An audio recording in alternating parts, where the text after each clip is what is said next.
Şərq Türkistanlıq qarindoshlar, Şərq Türkistan xəbər agentligining xəbərlər proqrammasida ko'rishinglarni qisqacha qarshi olamiz. Eng oldi bilan qisqacha mazmuniga ko'z yuritaylik. Xitoy Amerikaning axborot shirkati Karen shirkati va tadqiqotchilariga jazo yurgizgan. Xitoy yadro siniqining maxfiy bazasini qurgan. Xitoy Tayvanni bo'lishning oldini oladi ekan. Yaponiya vatanparvar tipliq boshqarilgan bombani Amerikaga avatgan. Tunda tafsiliy mazmunlarni diqqatingizga sunamiz. Xitoy tajovuzchilari Amerikaning axborot shirkati Karen shirkati va tadqiqotchilariga jazo yurgizgan. Janubiy Xitoy atlantik pochtasining 26 dekabr kunidagi xabarida aytilishicha, Xitoy Tashqi ishlar ministrligining seshanba kuni e'lon qilgan bayonotiga qaraganda, Xitoy Amerikaning Sharq Turkiston bilan aloqador Xitoy shirkatlariga bergan jazosiga javoban Amerikaning xatarlik axborot shirkati Karen va tadqiqotchilariga jazo yurgizgan. Xitoy bu oyning boshlarida Amerika Savdo ministrligining atalmish Xinjiangdagi inson haqlari dafsanchiligiga chetishliq bo'lganlikdan bir qancha Xitoy qurilishlarini jazolash harakatiga javoban atalmish Xinjiang bilan munosabatlik mablag' solish xatiriga aloqador analiz bilan ta'minlagan deganni bahona qilib, muttahamlik bilan Amerikaning axborot shirkati Karen shirkati va tadqiqotchilariga jazo yurgizgan. Xitoy Tashqi ishlar ministrligi Karenning tadqiqot direktori Edmund Shu va Washingtondagi aqllar ambirining kishilik huquq analizchisi Nicole Morgertga jazo yurgizganligini, Xitoyga kirishning cheklanganligini va Xitoydagi 3 o'rnining mulkining to'g'ritilganligini e'lon qilgan. Edmund Shu va Nicole Morgert bu ikkilan atalmish Xinjiangdagi kishilik huquq ahvoli va majburiy emgakka munosabatlik bir qancha dokladni e'lon qilgan. Xitoy Tashqi ishlar ministrligi 12 oydagi jazo masalasida Amerikaga qattiq norozilik bildirganligini va agar Washingtonning Xitoy o'rinlariga qaratilgan cheklimlarni bekor qilmasa, texim ko'p taqobil turish tadbirlarini qo'llanadiganligini ogohlantirgan. Shundaqla majburiy emgakning oldini olish qonunini amaldan qoldirishga chaqirgan. Xitoy yadro siniqining maxfiy bazasini qurgan. New York vaqti xabar to'rining 20 dekabr kunidagi xabariga qaraganda, Xitoyning 60 yilga yaqin vaqt ichida tunji atom bombasini portlatgan Sharq Turkistonning Lubnarda yaqinda bir burg'ulash supisining kam deganda 3/1 ingliz mili uzunlikda tuvanga cho'nqur tik quduq qazganligi mo'ljallangan. Bu Beijingning tez suratda kengayotgan boshqarilgan bomba kuchining o'lish nisbatini oshiradigan yangi bir avlod yadro qurollarini sinov qilmaslikni o'lchayotganligidan iborat eng kuchli paket ekan. Ko'p yillardan buyon Amerika hukumatining va mustaqil mutaxassislarning dokladida Lubnarga bo'lgan andisha o'ttirg'i qo'yilgan. Shundaqla yil bo'yi elib berilayotgan mashg'ulotlar uchun tayyorlik va oshkorlikning kamchiligi ta'kidlangan. Sun'iy amroz suratlari harbiy bazaning yangi quduqi borligini oshkorlagan.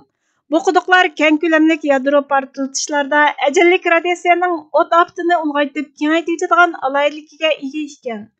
Meksikadagi Los Alamos qurol tajribaxonasining sobiq mudiri Sigfrid C. Hacker Lubnarni qayta qurishning odatdan tashqari ahvol ekanligini aytib, Ruslar va Amerikaliklar sinoq nuqtalarida faoliyatlarini davomlashtirgan bo'lsa-mu, buningga o'xshash ishni qilib boqmagan degan.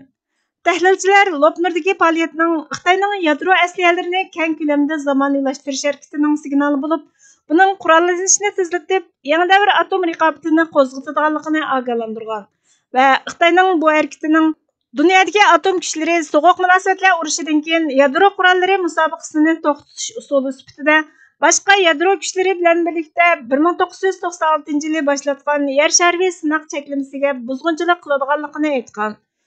Lubnardagi yangi isbotni 5 burchaklik binoning bir qo'li hisoblanadigan Davlatlik Jug'rofiya axborot idorasining sobiq analizchisi Renni Babariz bayqagan.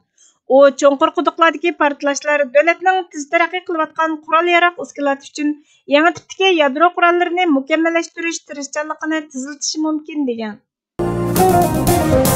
Xitoy Tayvanni bo'lishning oldini oladi ekan. Reuters agentligining 26 dekabr kunidagi xabarida aytilishicha, Xitoyning Kanye Xinhua agentligining yaqinqi xabariga qaraganda, Tayvanning prezident saylamiga 2 haftadan ko'proq vaqt qolganda, Xitoy katibashi Xi Jinping seshanba kuni har qanday birining Tayvanni bo'lishining oldini oladiganligini, vatanning qat'iy birlikka kelishi kerakligini, buning hech kim qarshi tura olmaydigan yuzlanish ekanligini aytgan. Xitoy tajovuzchilari Taybiy hukumatining e'tirozlariga qaramay, Tayvanni o'zining bir parchasi deb qaraydi va Tayvanning ustidan harbiy besimni orttirdi. Xinhua axborotda e'lon qilgan Shi Jinpingning bayonlari haqidagi dokladda Tayvanga qarshi kuch ishlatish va yaqinlashgan saylam tilga elinmagan. Xitoy Tayvanning rahbarlik saylamini o'zining ichki ishi deb qaraydi. Ammo xalqning urush va tinchlikdan iborat ikki tanlashga duch keladiganligini, agar Tayvan mustaqil bo'lmoqchi bo'lganda, buning urushdan derak beradiganligini aytadi. Xitoy qarallik turda Tayvan bo'g'ziga urush paraxoti va kurashchi aeroplanlarini avatib turdi. Yaponiya vatanparvar tipliq boshqarilgan bombani Amerikaga avatgan. Osiyo vaqti xabar torining 27 dekabr kunidagi xabariga qaraganda, Yaponiya hukumatining Yaponiyada ishlab chiqarilgan vatanparvar nomli havodan boshqarilgan bombani Amerikaga sotib berish qarori Ukrainaga qurol avatish natijasida bo'shagan Amerika qurol yarog skladini to'ldirish, asliga keltirish maqsad qilingan deb qaralib, Bayden hokimiyatining Yaponiya va Osiyo Tinch okeanining bexatarligiga kafolatlik qilishga bergan va'dasidan gumon qilingan. U yana Yaponiyani Hind Tinch okeanidagi qurol eksport qilg'ichiga aylantirish, mudofaa sanoatini taraqqiy qildirish siyosatining bir qismi deb qaraldi ekan. 12 ayning 22 kuni Yaponiya Davlat bexatarlik kengashi tasdiqlagan harbiy asliyalarni chet elga yetkazishning tuzitilgan ko'rsatmasiga asosan Yaponiyada chet el ijozatnomasi bilan yasalgan qurollar ijozatnoma olgan davlatga to'shilishi mumkin ekan.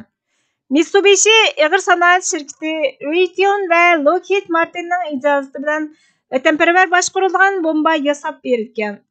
Yaponiyaning davlat mudofaa asliyalari va texnikasini yetkazishga asosliq uch prinsipi qurolliq to'qinishga qatnashgan davlatlarga ajalli qurollarni eksport qilishga yo'l qo'ymasmi, Amerikaning talabi bilan Yaponiyaning o'zining mudofaa asliyalarining zapasining xurishiga, Shimoliy Atlantik ahdi tashkilotining Ukrainadagi urushini qo'llashiga yo'l qo'ydi ekan.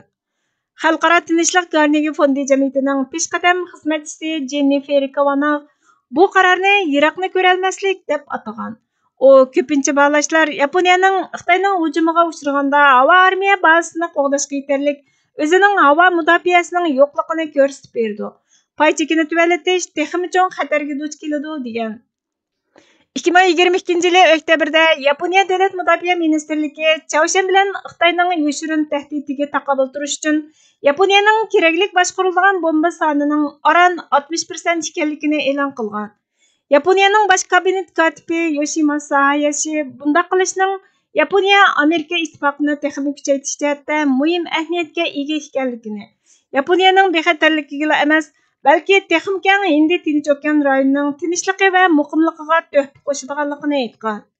Wall ko'chasi gazeti naql keltirgan ismini oshkorlashni xohlamagan Amerika hukumat amaldorining so'ziga qaraganda, Yaponiya balkim 2024-yilning 1-faslida 10 necha vatanparvar boshqarilgan bombani Amerikaga yetkazishga tayyor ekan. Amerikaning Yaponiyada turishliq bosh elchisi Rahim Emmanuel Ukraina va O'rta Sharqni ko'zda tutganda bizning vatanparvar boshqarilgan bomba omburimizni jonliq va strategik o'rinlashtirish bilan boshqarishimizga yordam berdi degan. Yaponiya sovchilaridan Shinbun qurol eksport nizomiga tuzitish kirgizishning hech qanday qonun chiqarishni talab qilmaydiganligini aytgan. Vatan haqida musallas. Abduri G'ulom Osmon Yag'ma. Mehri illiq onadekdir bu azim tuproq manga. Qimmati mehri giyohdek har giyoh yaproq manga. Bir ömür farzim vatanda nazmlar yazmoq manga. Sende ko'z ochdim shunga xos sangala qimmat hayot. Raziman ming rat tug'ilsam sen uchun bo'lsam mamot. Dildagi armon sening sha'ningga shan quchmoq manga. Ana yurt bo'lsa aman bo'lmas chiroying musaman.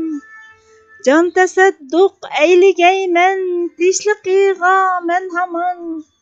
Dilda sen bo'lg'ach oson tirnoqda qazmoq manga. Sen uchun ayni uzay, go'harni okeandan suzay. Zarri manfaating uchun mayli jahonni munkizay. İftixorim el uchun o'tqa o'zim atmoq manga. Qarzdur inson uchun har dam vatan deb yashamoq. Ne nomus yov oldida qul bo'p ko'zini yashlamoq. Seni deb qon kechmasam, loyiq shu chog' do'zax manga. Мен әгәр өлсәм, вәтән чимдин тупанға айланып, күч берәрмен майсылар чыккысы жисмимдин үнүп. Чоң бәхет өлгәндіму, бағрың құчуп ятмақ маңа. Зулпықар бәрді саңа, ана вәтән шундақ қәсәм. Ташлығай әждатларының ызыдын дадыл қәдәм. Әлні сөймәй яшығандын, өлгүнім хопрақ маңа. 1980 yılı yanvar. Atuş. Bugün xəbərlərimiz müş yerdə axırlaşdı. Bizga vaqt ayırğanыңlar üçün köpdən-köp rəhmət. Kelər qıtımqı proqramımızda görüşkəcə Allah'a amanet bolğaysızlar.